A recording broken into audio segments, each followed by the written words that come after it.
السلام علیکم دوستانو. پړانګانو د بازانو وزرونه ورغوڅ کړل او د شپږیزې څخه یې بهر وغورځول. پایلوبه به د سپین غر او بست ترمنځ ترسره کیږي. سپین غر پړانګانو په دویمه کوله پایلوبه کې د کابل بازانو پر وړاندې ډېرې زبردسته لوبه نندارې ته وړاندې کړه چې د کابل بازانو ټولو لوبډله په واویا منډه وسوځوله او د دروش پته منډو په توپیر په لوبه کې بریا خپله کړه چې له دې سره د شپږیزې کرکټ لیګ پایلوبې ته هم لار پیدا کړه.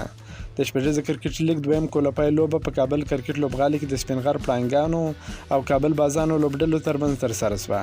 د لوبې په پیل کې کابل بازانو د لوبې پچه وګټله او د توپ اچونې پرېکړه یې وکړه.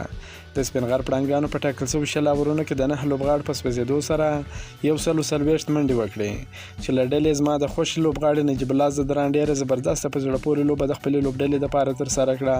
80 ناسوځېدلې منډې وکړې او عبید محمدي هم 28 منډې وکړې. د کابل بازانو لخوا عظمت الله عمرزي 3 او قیس احمد 2 لوبغاړي وسوځول. د 140 منډو هدف په تعقیب کې د کابل بازانو ټولو لوبډله په 14.2 اوورونو کې د واویا منډو په جوړولو سره وسوځېده او د دروش پته منډو په ستر توپیر سپین غر پړانګانو په لوبه کې بریا خپله کړه. د کابل بازانو لپاره شاهد الله 10 او عظمت الله عمرزي 10 منډې وکړې. د سپین غر پړانګانو لخوا فرید احمد ډېر زبردسته په زړه پورې توپ اچونه ترسره کړه. 3 مهم لوبغاړي وسوځول.